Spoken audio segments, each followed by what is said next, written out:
Break के बाद आप सभी दर्शकों का अन्नदाता में स्वागत है।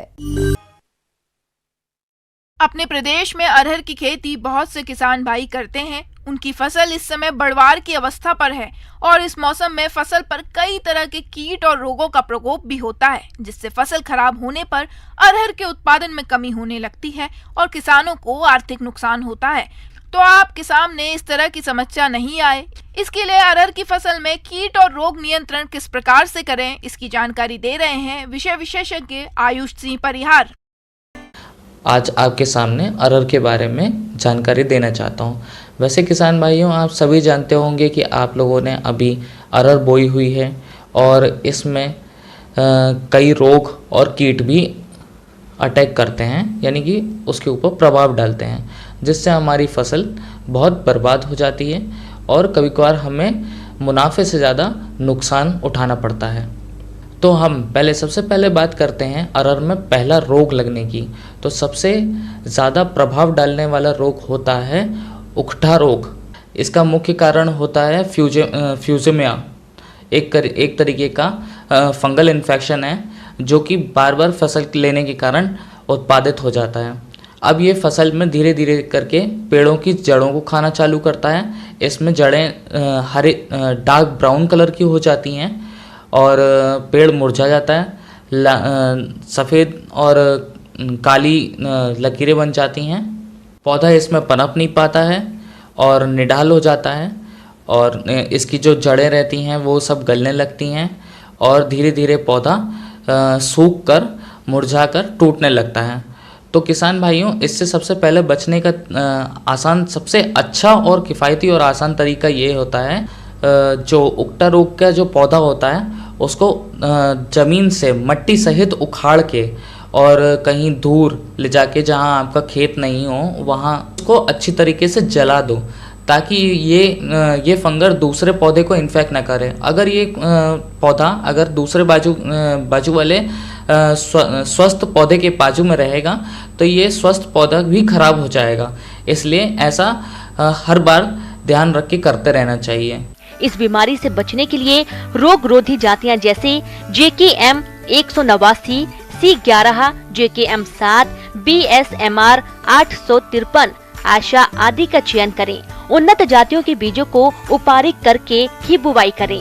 गर्मी में खेत की गहरी जुताई व अरहर के साथ ज्वार की अंतर्वर्ती फसल लेने से इस रोग का संक्रमण कम रहता है। किसान भाइयों, अब हम बात करते हैं पत्ती धब्बा रोग के बारे में। तो पत्ती धब्बा रोग जो होता है उसके अंदर पत्तियों के ऊपर पीले रंग के धब्बे आने लगते हैं, कभी कभार काले रंग के आते हैं। कलर जो होता है वो निर्धारित नहीं रहता है, पर हरा तो कभी नहीं होगा, क्योंकि जो फसल रहती है वो सूखती चली जाती है।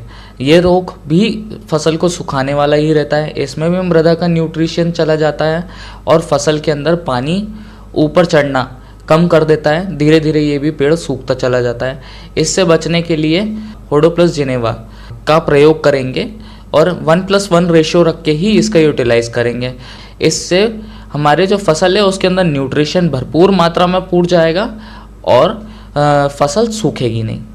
किसान भाइयों, अरहर की फसल को इस समय पत्ती लपेटक कीट द्वारा अत्यधिक नुकसान पहुंचाया जाता है।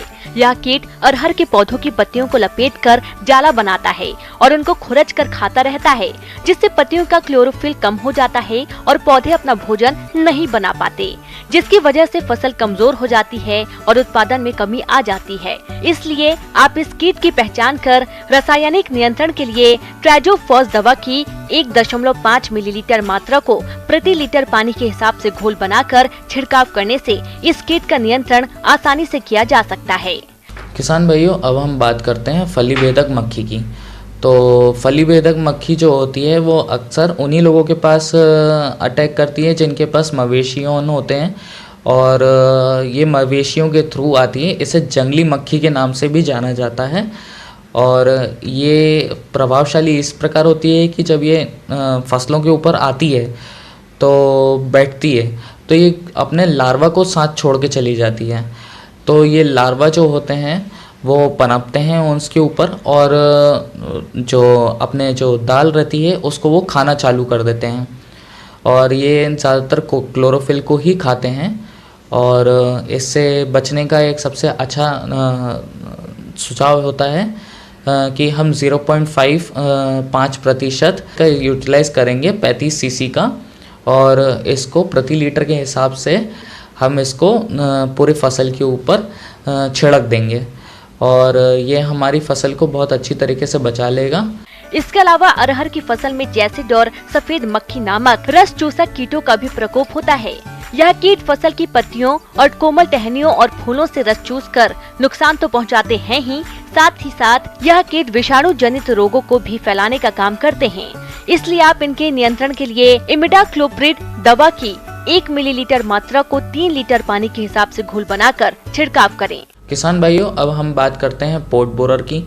ये कीड़ा पूरी फसल के अंदर लगता है, और ये सीजन होता है तब असर करता है, और ये फसल की जो फलियां रहती हैं उसको खाता है।